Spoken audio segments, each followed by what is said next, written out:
Panthers fans. Key. We're 2-0 for the first time since. Can you guess the year? 2017. For the first time since 2017, we're 2-0 with a 26-7 win in the vault versus our rivals, the New Orleans Saints. Key. Pounding. I love it. Man, look. This game was refreshing. Sam Darnold had his first 300-yard passing game as a Panther. He actually looked really good today, stepping up in the pocket, good pocket presence. CMC did CMC things. 24 carries for 72 yards and a touchdown. Oh, and he also added 65 yards receiving. And DJ Moore had 80 yards receiving on eight catches. Brian Burns. What can we say about Brian Burns? This actual disruptor on defense. A sack and 4 tackles. Hassan Reddick had a sack and a half. Fox had a sack and a half, or half a sack. And I am missing one. Oh, and Jones had a sack as well. Oh, J.C. Horn today. First interception, INT. Baby. Yeah. First INT. Let me get that. Yes. Jameis Winston, the front runner for MVP last week. 2 picks. Guys, man, look, what did you see this game, man? Woo. Hey, man, I'm glad you took that beer hat out. That beer hat. I know, right? What's that bear doing back there? It's hot. It's hot. About as hot as Jameis Winston was when Brian Burns is all over his jersey all day. Hey, we called it last week. No. Me and you called it. Oh, that's right. That's right. Y'all called it. My bad. But Jamal has just bet a little bit. I do think that the Panthers playing at home helped a lot. And I know a lot of people will say, the Saints had some COVID issues and hurricane issues. I don't care. Y'all play in New Orleans, there's a hurricane every 5 minutes. Y'all should be able to handle that. Coming to the ball, and you got spanked because you just weren't as good as the Panthers.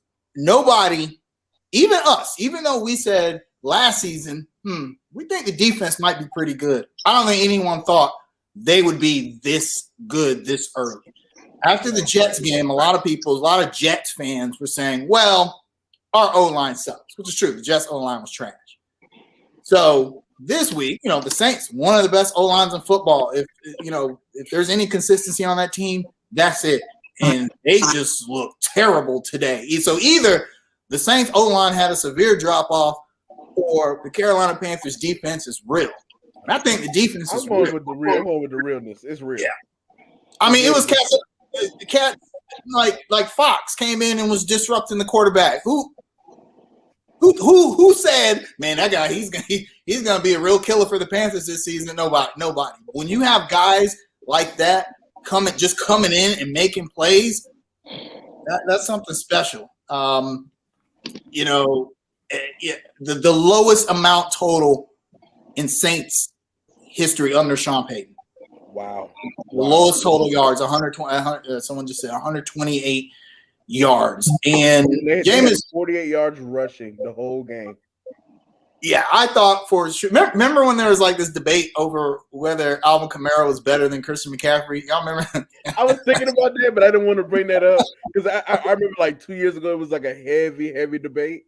Right? Yeah, Alvin Kamara should have got the first team All-Pro for Christian McCaffrey. I don't think anything that's a conversation anymore. Christian McCaffrey didn't have a great game, but he was still integral to the win. I think the Saints came out and said, look, we're going to stop Christian McCaffrey, and we're not going to let Robbie Anderson beat us deep. And that was their game plan.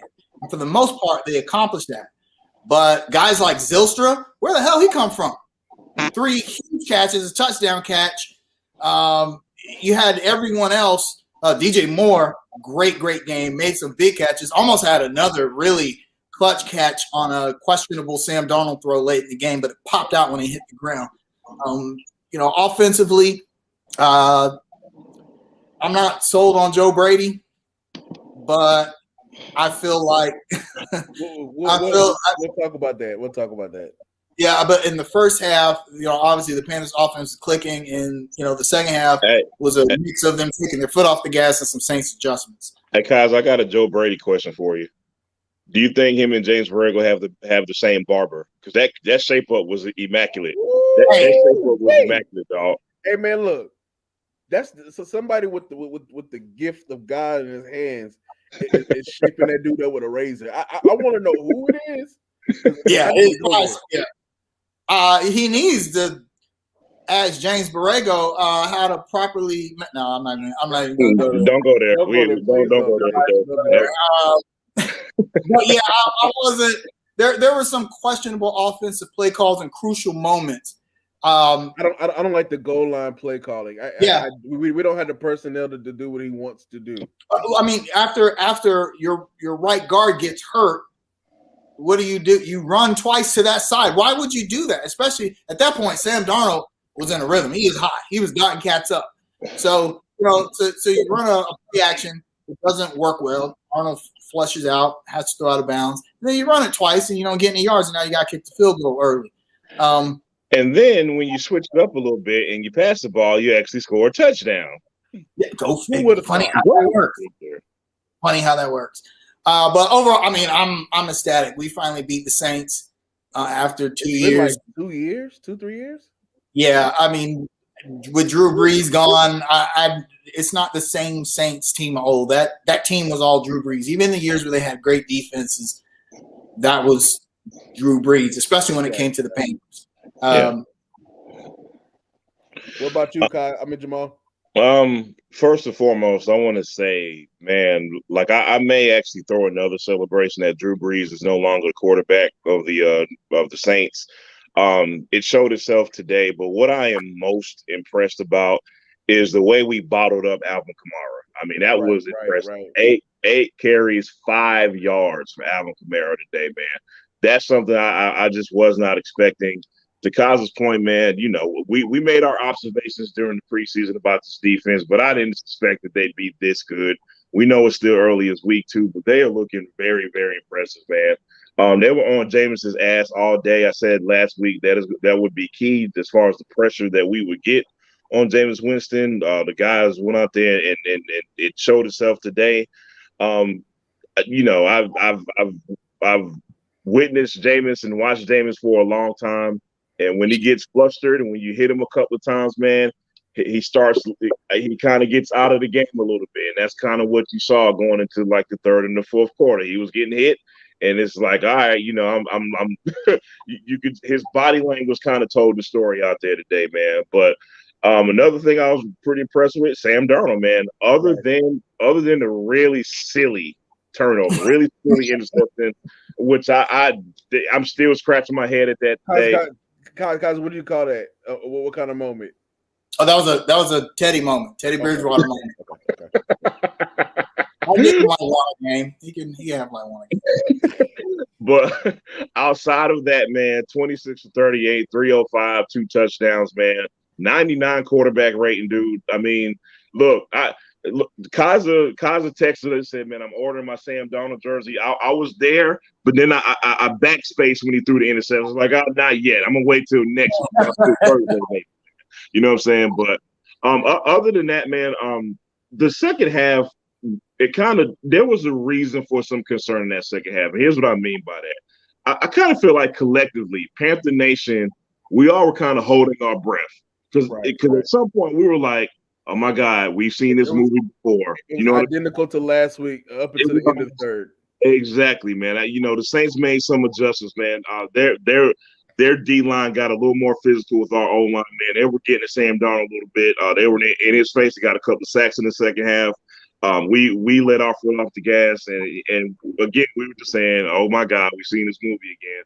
But ultimately, our defense won this game for us, man. Our defense, other than Jamal, let's talk about Mr. Black Air Force One, Phil Snow. Vashtock calls him Mr. Black Air Force One. You know what time it is. Let's talk about Phil Snow. Look, Dude, what is that? I mean, Phil Snow has these dudes prepared, man. I mean, this looks like a completely different defense, man. Right. And other than the Saints scoring off of that awful turnover, other than that possession, they don't score. Seriously, the Saints don't score other than that possession, man. So defense came up big time in this game, man. They won the game. Phil Snow deserves all credit. There was one thing I got to criticize Phil Snow about. The end of the first half is 3rd and 18. Saints are 3rd and 18. Yeah. Blitz. And you blitz at that point. And now at least we didn't drop 8 in the coverage like we would have last season, rush 3 and drop 8. But they felt like they could get there with their front 4. And while they really did, they were still able to get pressure on Jameis. He was able to step up and make a huge play that extended the drive and put them in almost in the red zone. And then the next 2 plays, you blitz, and Jameis Winston throws an interception. It's like the situation in which you should have blitzed would have gotten you the ball back anyway, and you would have had the Panthers at that point would have had time to possibly score a field goal. But the Saints got 3 more plays after that. I just kind of felt like that was bad situational football. I mean, everyone knows 3rd and long, especially that long, you send an extra rusher at the quarterback because the hot read is not going to be deep downfield. The hot read is going to be a check down, and then you cover that up and you don't give up the first down. I was kind of disappointed in that. Otherwise, I don't really have any problem with the game that Phil Snow called, especially late in the game. They didn't let up. They, no prevent defense, no bend, don't break crap. They just went right after Jameis. Can you repeat that last part again? Man, Lord have mercy. How long did it take? How long did it take for a D coordinator to say, you know what, man, we don't have to play 10 yards off the damn receiver to be effective? How long did it take? Very good. In fact, it kind of burned them late because Jameis Winston got the rushing touchdown and Taysom Hill almost got a rushing touchdown because the Panthers manned up. They were like, okay, just guard your man. We're going to man cover, and they were able to, to run it in. But I liked that aggressive play calling from Phil Snow. I mean, when you got the Panthers got killers on the D line, and the linebacker core played really well today. Shaq Thompson played really well. I hope that he's not dinged up too bad for Thursday's game. But when you got that many guys that can get after the quarterback, you just let them eat, man. Right. So let me ask you a question. So, on the defensive side of the ball, what kind of impressed you the most? Was it the linebackers, the DBs? Look, I'm gonna throw this out there. It looks like the Saints were avoiding J.C. Horn's side of the field. So, what do you think was the X factor of today's game? Man, even with that being said, man, I still got to give the D line its due, man. I mean, look, man, they were like missiles coming off that ball today, dude. Like, let me say before I go on my spiel, let me say this: if they don't re-sign Hassan Reddick in the offseason, man, I'm going to protest. That dude is showing how important he is to this defensive line, man. There were a couple plays where it looked like Jameis didn't even get the H out of hike yet, and Burns is back there on his ass, man. And Reddick and Burns are just wreaking havoc on these quarterbacks next 2 seasons. And Fox is even playing well, man. Like everybody on that line is eating. Seriously, I mean, everybody. It's like you get a sack, you get a sack, you get a sack, man. So I just think the foundation of this defense it starts with the defensive line, honestly, man. Got you. Yeah. It's funny. Strangely, the J.C. Horn pick was not a popular one. You guys remember draft night. A lot of people did not like that pick. But it's clear why we're fans and GMs and coaches. Right. People who are in the sport know what they're doing. It's clear the Carolina Panthers coaching staff and front office knew that, hey, we're going to have a really solid front seven. So you bring in a guy like J.C. Horn, who is aided by the fact that the quarterback for the opposing team doesn't have a lot of time to throw. That helped Josh Norman get his footing a lot when he was in Carolina, and that's why when he left, he wasn't really ever as good as he was as a Panther because he just didn't have that same push up front. I think J.C. Horn is going to continue to grow because now your quarterback you're gonna have Derrick Brown blowing up the inside. You got Burns, you got Spider-Man swinging in from one side. You got Hassan Reddick coming off the other side. You got to make a fast decision. And trust me, if you throw it J.C. Horn's way, you're gonna be in some trouble. So I think the Panthers knew what they were doing when they drafted him. Speaking of making a fast decision, I don't know if you remember that one play, man. I don't know if it was a blitz or not, but there was. They showed a replay, and you could tell that the Saints left tackle had to make that very decision that you're talking about. Like I remember it was Chin. It was Chin or Burns. Thank you. Yeah, I think Chin was coming in from the safety, and Burns just. I mean, it was like Jameson said, huh, and Burns was back there because it's like. Yeah. By the way, don't send Alvin Kamara to block Brian Burns. No, that's not going to work. Do you care about that man's health? I felt bad for him when they showed that replay. Brian Burns, he just didn't give a damn. He just you know what? Get out of my way. Get out of my way. Just bye. Which is interesting because Brian Burns is not known to be like a real strong. He's known as a speed guy, but he obviously worked on some stuff in the offseason. He's just almost unstoppable, man. I mean, I'm so impressed with the Panthers defense. There have been very few seasons in which I've been more excited to see the defense get out there than the offense. And this might be one of those seasons. Let me tell you an interesting stat, an interesting group of stats. Like, I want everybody to go look at the amount of tackles the defense had. The highest guy has 5 tackles, but it's a long list of people who have tackles. That's telling. That's very telling. Because remember last season, guys, what was one of our biggest beefs with last season when it came to the defense? Our safeties were always leading in tackles, right? Right? Wasn't Jeremy Chin always leading the team in tackles last season? But now you got guys like it's just this variety of people who are making tackles, man. I just think that's very telling, and it tells the story of the defense from this season to last season so far. Guys, so this year we decided to throw to our tight end. So how do you feel about the Sam Darnold to Dan Arnold connection? I mean, it's working. Even Ian Thomas got to eat a little bit too.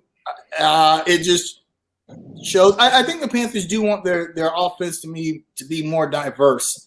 I don't think it's the scheme that's the problem. It's just the play calling. Sometimes I'm just like leaves me scratching my head. And I know, hey, I'm not a coach. I'm just a guy watching the game.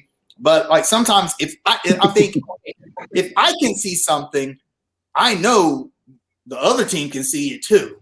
Right. So if you can't fool me, you're not gonna. And I know that sometimes you're not trying to fool the other team. You're just gonna line up your best guys against their best guys. Maybe that's what they were trying to do. You know, when they run the sweep to McCaffrey to try and score a touchdown. Hey, our best guys versus your best guys. But sometimes that's just not going to work. I do think as the season goes on, and we see more chemistry between Sam Darnold and all the guys and Joe Brady, I think we won't have these lulls in the offense in the second half when the other team makes an adjustment. I tell you this, I'd much rather have the Panthers start off hot and take these big leads in the first half.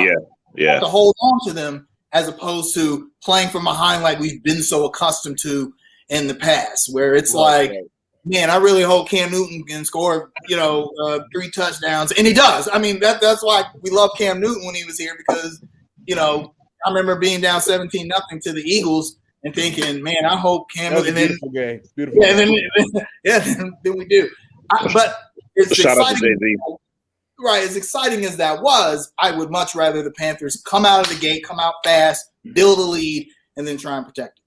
I respectfully disagree with one thing. I would rather for us put a complete game together because the second half is a bit concerning for me, man. Like the last 2 weeks have looked identical in the second half a bit. I hope we can move on from that Thursday. I think we'll have a good opportunity against the Texans, knock on wood. But we'll see, man. As far as your question about the tight end, man, I mean, it's a breath of fresh air. Being that we didn't, you'd have to guess who the hell the tight end was last year because we didn't hear his name. But one small gripe I have is just I would like to see Tommy Tremble be a little more involved in the offense. And again, that's just a small gripe, man. I think the tools he has for us, we can use him not only just for blocking, man, but in pass catching as well, man. Right, so just a minor gripe, but other than that, man, I'm loving the Darnold to Arnold connection so far, man. And sometimes, and Kaz, you raised a good point, man. Sometimes we don't. Fans maybe feel like we don't get the tight end involved enough, but keep in mind there's only one football. We got a lot of guys who deserve targets. You know what I mean? We got Anderson and Moore who Marshall on most teams are going to get all the targets. You get what I'm saying? Then there's McCaffrey being that safety net every single down. So there's only one football sometimes, man, and everybody's not going to get it all the time, man. So outside of that, I love it, bro. Guys, I got a question. So we have a short week. We play on Thursday. Do you think that we played our starters too much in this game? Go ahead, Kaz. There might be some injury concerns. McCaffrey cramping up. I mean, it was warm today. That's why we made the Saints wear the black jerseys.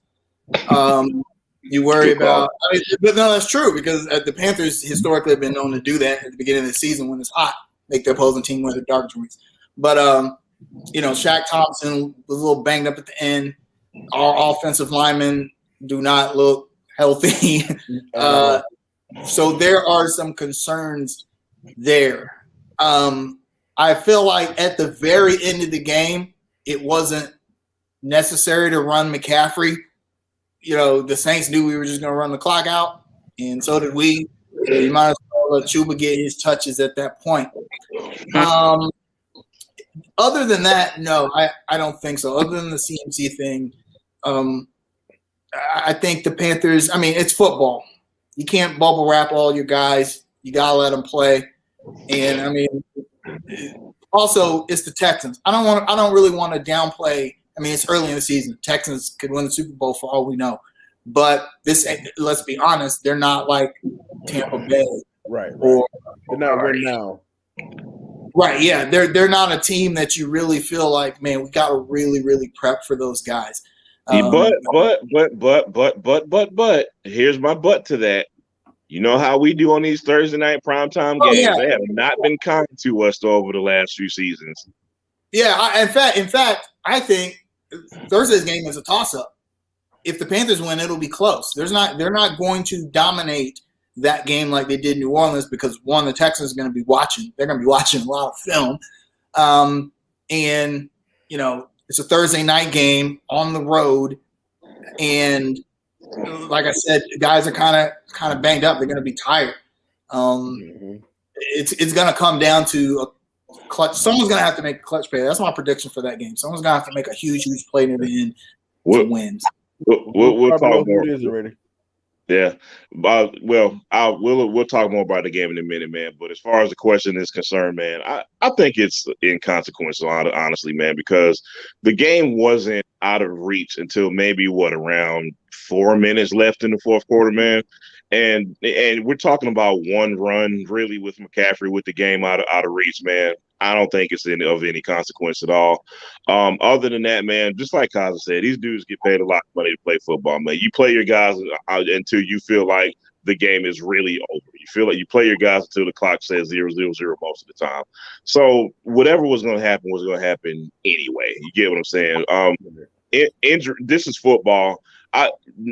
I don't know if you guys have been looking at football Twitter today, but there's a ton of injuries going on across the entire league today. Tyrod Taylor, who we were supposed to face Thursday, may not play. So it's a part of the game, man. I don't fault Matt Rule for playing his guys, too much today. I don't. So yeah, Cam Newton might be getting a call. He should be getting a call. He might. So score predictions for Thursday night. Oh. All right, I'm. Well, I'll kick it off. I'm saying 17-10 Panthers. I was gonna say 17. That was exactly what I was gonna say. 17-10 Panthers.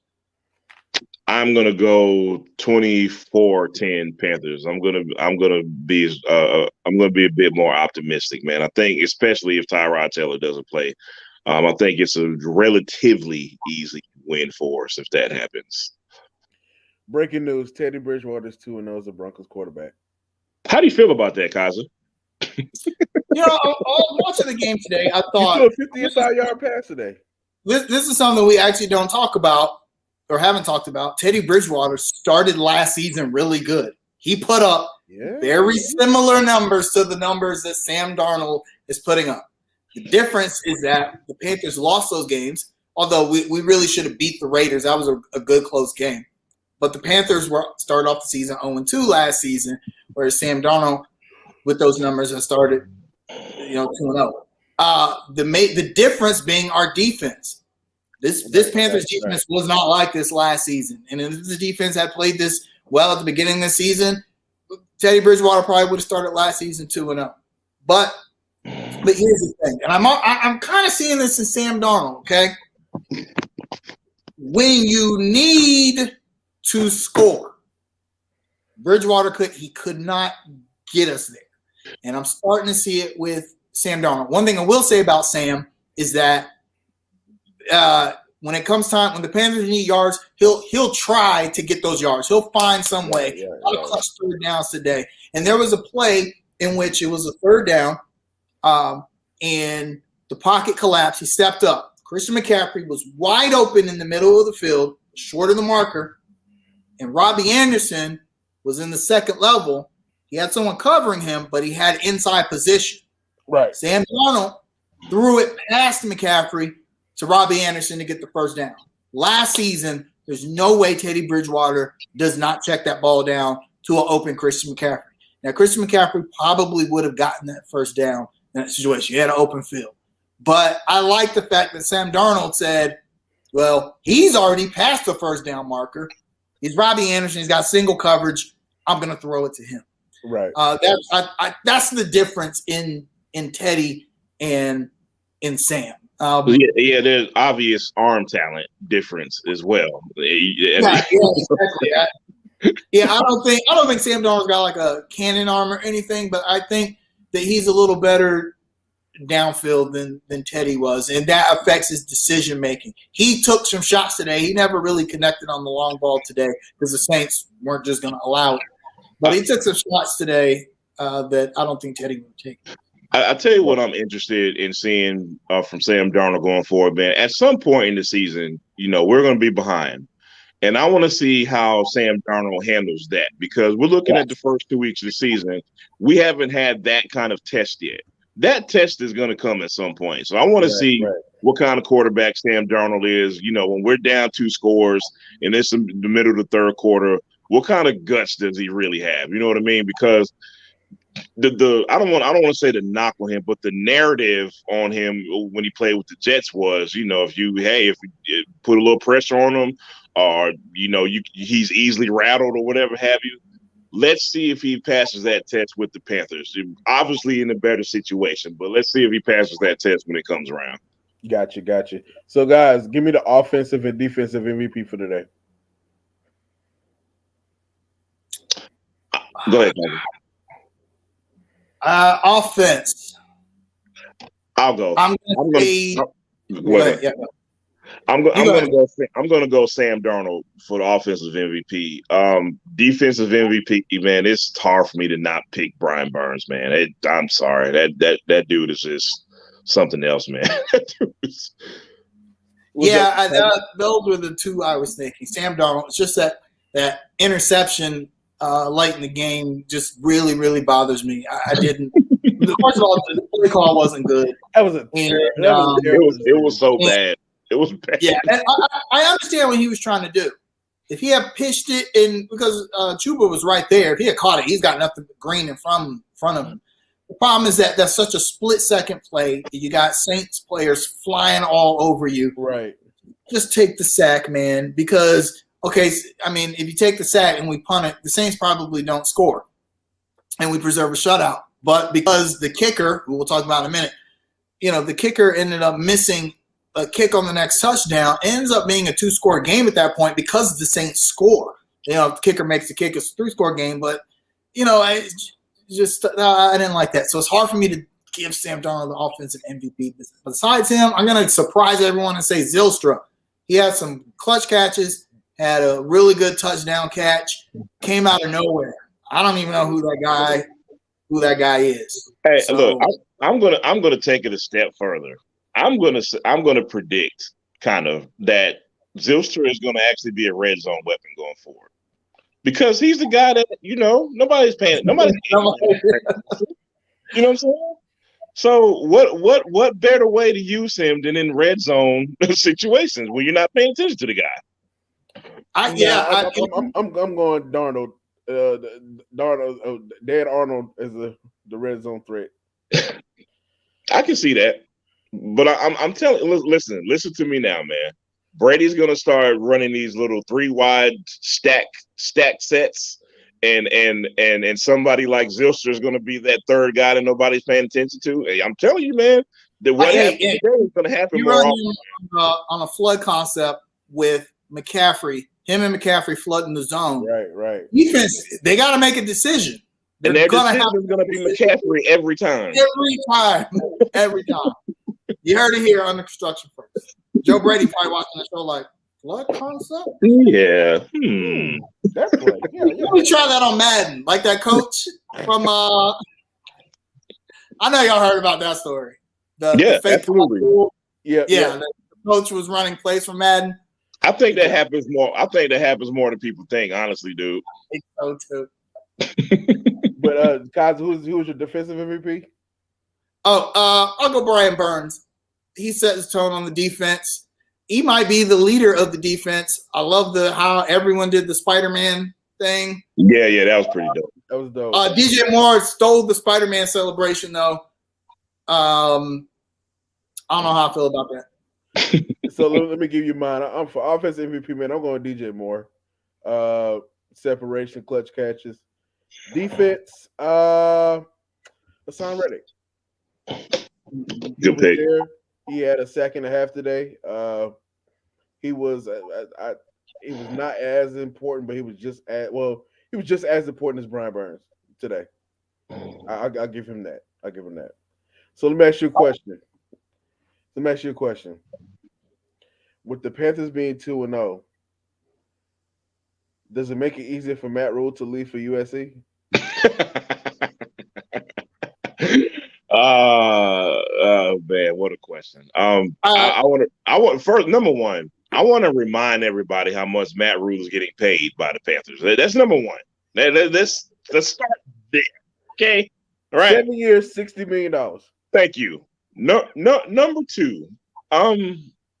The what is the word I'm looking for? The aura of the USC football program may be the allure of the USC program, may be attractive, but is it really a good situation to go into that thing mid-season right now? You get what I'm saying? And then on top of that, maybe I don't want to speak. I obviously don't know Matt Rule, but from Matt Rule's perspective, are you thinking to yourself like, okay, I'm done with rebuilding college programs. I want to do something else with my career. Now, nobody knows how much money they'll throw at them. That's obviously going to be a huge factor. But those two things are the factors that I'm thinking about as far as accepting a job from USC. I don't see it happening. I hope it doesn't happen right now. Gotcha. What about you guys? I don't think Matt Rule is even. I don't even think he's even worried about that. It's every college coach wants to coach in the NFL. They do. There may be some. I don't think like Nick Saban is like trying to get into the NFL. Yeah, we know what happened last time. Right, but but they at least try it. I mean, the NFL is the pinnacle of American football. So you try it. If it doesn't work out, and if let's say that the Panthers don't work out, Matt Rule just didn't work out, then he'll go back to he'll be highly recruited by other schools at that point. He'll go back down, but. There have been very few college coaches to make the successful transition. We got Jimmy Johnson, Pete Carroll, Jim Harbaugh. So you do have those guys. And I think Matt Rule feels like he can be one of those guys. He built college programs. Now he's rebuilding an NFL team. And I don't think that he would abandon that dream for what? First of all, USC couldn't pay him what David Tepper could pay him. I just don't. I don't even think he's even entertaining that thought. And then I want to add this on too. The man uprooted his family a couple times already. He Yeah, moved from Philadelphia down to Waco, spent about 2-3 seasons in Waco, and then agreed to come to Charlotte. And these are his kids are fairly young, and so I don't see him wanting to uproot himself going to Los Angeles to be the USC coach, where there's no guarantee that it will go well. right. So For a program that hasn't really been in a good place for a while. So yeah, so if I'm him, I'm sticking with Carolina. I'm not even speaking from a fan perspective. I would stick with Carolina, and you already know for a fact that your owner is willing to spend, willing to do what you ask him to do, and has full faith in you. He gave you 7 years. You're going to get at least 4 or 5 of those years. So take the security and chill out. Plus, it kind of tarnishes the legacy of a college coach, not from a collegiate perspective, but overall, when they go to the NFL and fail. They'll always say, well, he couldn't make it in the NFL. So I think those are things, that's something Matt Rule would think about. He really wants to try and say, hey, I belong in the best American Football Association in the country. Right. So I forgot to wear a tie today. And me and Kyle, we had to talk about a fine, bro. You may be suspended next week, man. I'm sorry to tell you. I know. So so we've been told a lie. So according to Thomas Davis, Ron Rivera was not behind the 2016-2017 Cam Newton tie game benching. It was actually David Gettleman who wanted to establish his quote unquote culture here. So guys, how does this make you feel knowing that we were lied to all these years? It's not surprising one bit. And it's such a microcosm of both what David Gettleman kind of went through here, and it's also a microcosm of what Cam Newton has to deal with even now in 2021. Let me explain. Dave Gettleman, Dave Gettleman was nicknamed like the Godfather or the Hog Father at one point because everybody kind of speaks to his, do it my way or don't be here type of thing. There was a whole thing with Josh Norman turning down money, so ultimately he just got rid of him. You know what I'm saying? So there was just really just a crazy ill demeanor with Dave Gettleman. So when Thomas Davis, stated that this whole tie thing was really his call, it didn't shock me at all. Not one bit. And of course, it didn't shock me as it relates to Cam Newton, because for some reason, American society really cares so much. Everybody cares so much about what this dude wears. And it's still baffling to me, man. So both things just really, the story was no shock to me at all. And it just kind of mirrors what both guys kind of were dealing with. So no shock at all. Yeah, I mean, we know that Dave Gettleman and Ron Rivera actually, they seem kind of buddy during Dave Gettleman's time here, which was always surprising to me, considering that Dave Gettleman did not hire Ron Rivera. Typically, the GM hires a coach of his choosing, and they're kind of tied together. So the fact that Ron Rivera essentially took the blame for something that Dave Gettleman decided was pretty telling to me. I wouldn't have took the blame. But it was a very diplomatic situation. Like they were like, oh, hey, that's the rule, and we follow the rules. Okay, if that's the rule, then fair enough. But the idea that Dave Gettleman felt like he needed to come in and implement his culture bothers me. That's on the coach to implement the culture of the team. The owner implements the culture of the franchise. The general manager is not as important as he or she thinks that they are. They help compose the team, but setting the culture, that especially, what if that doesn't align? Because I tell you, Ron Rivera probably did not give a damn who wore a tie or who didn't wear a tie, especially when it comes to Cam Newton, his best player. You think he really cares if Cam Newton wore a tie? Cam Newton, especially Cam Newton. Hey, can I ask a question? Has that ever been done in professional sports? Your star athlete ultimately gets benched because of what the hell he wore. Have we ever heard anything like that in professional grown man sports? Like seriously, y'all. This is why Deb Gettleman is no longer here. Jerry Richardson was looking at all this and was like, "Look, bro, you're going a little too far. you know, with being the quote unquote Godfather and trying to implement your culture. Let that be my job, bro, not yours." And this is why Dave Gettleman might be on his way out in New York. I was about to say, that's why he's not going to be a New York Giant very long either. So, there's something to say about being a leader of men. With that being said, you got to treat men like men, not like college kids, man. So, hey, fun fact. What's up? Gettleman's first season with the Panthers won more games than the New York Giants have won during his entire tenure as GM of the New York Giants. Wow. So and that team was built by Marty Herney. Dave Gettleman didn't build that team. Right. You're so right. So guys, before we move on, I want you to refresh my memory. When Derek Anderson started the game, what happened? One pass, one interception. Come on, sit down, bro. The route was on. It was 40-7. Am I mistaken? Yeah, I'm not sure if the Panthers would have won that game anyway. They weren't as good that season as they were the previous season. Seattle was a much better team than they were the previous season. Hey man, look. He set the culture up for the next 5 years. Set it back.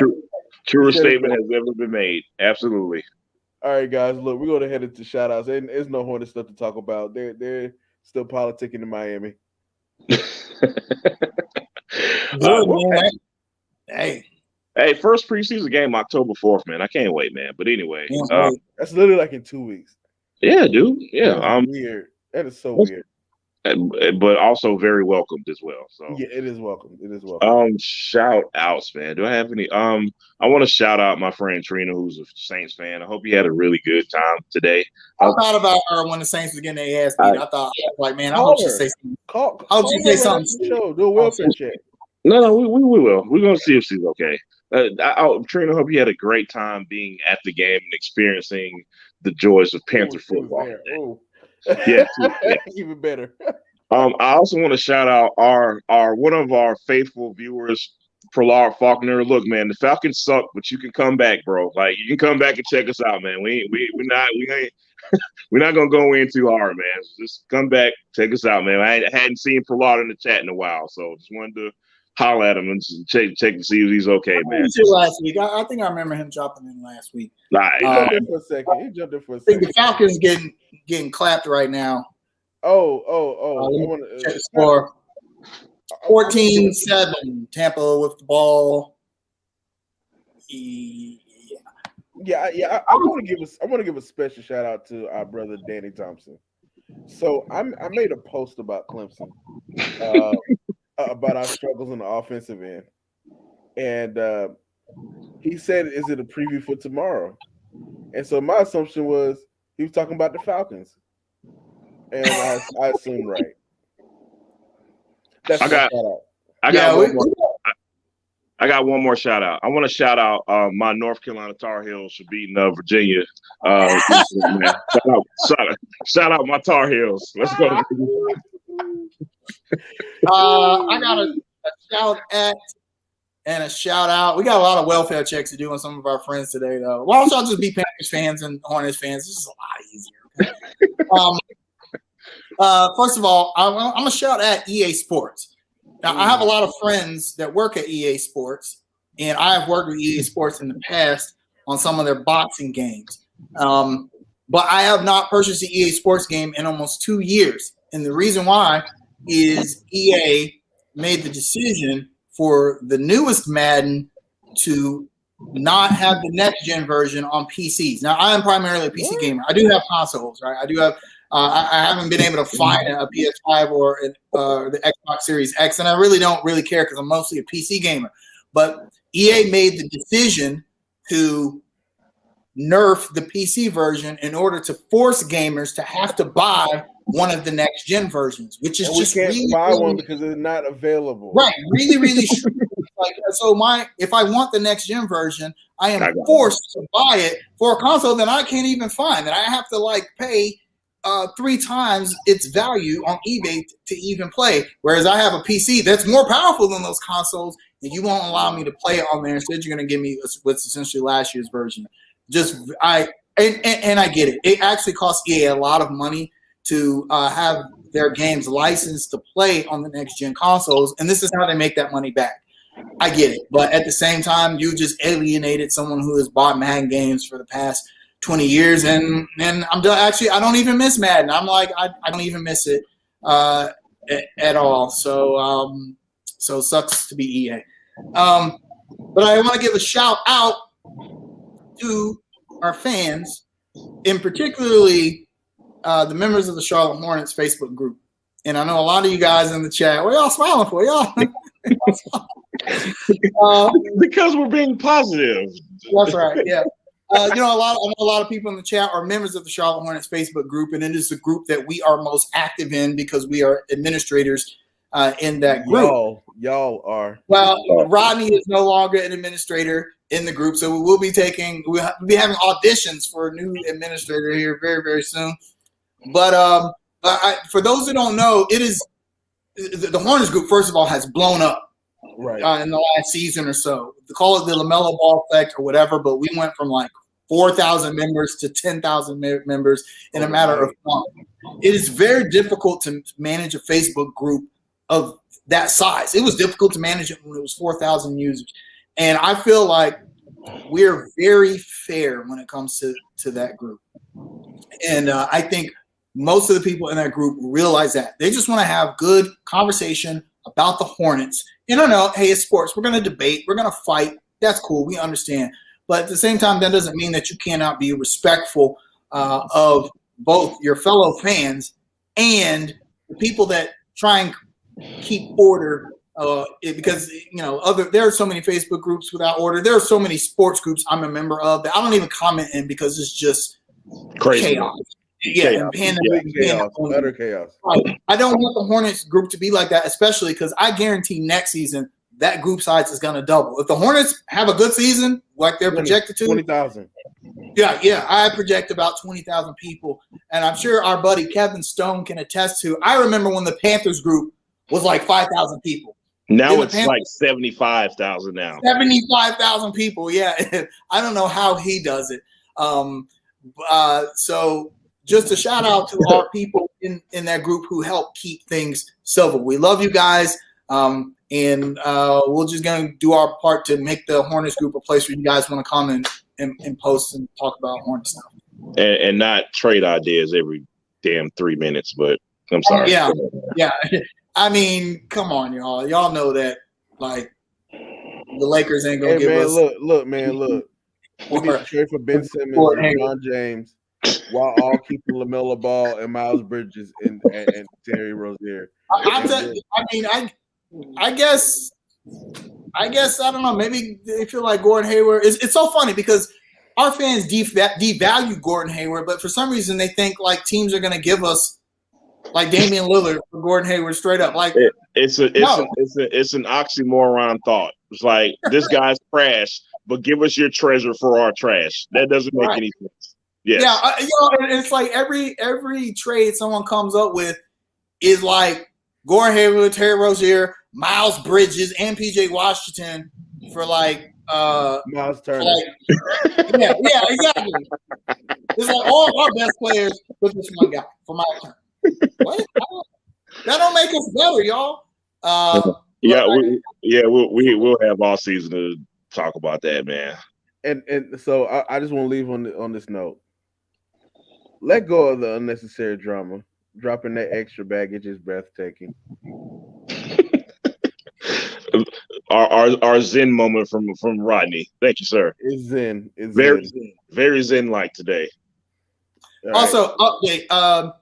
They caught the guys that did that drive-by in Northwest Charlotte that ended up in the death of a 3-year-old boy. kids, high school kids fighting for a girl. That's what caused it all. Guys, I mean, raise your damn kids better.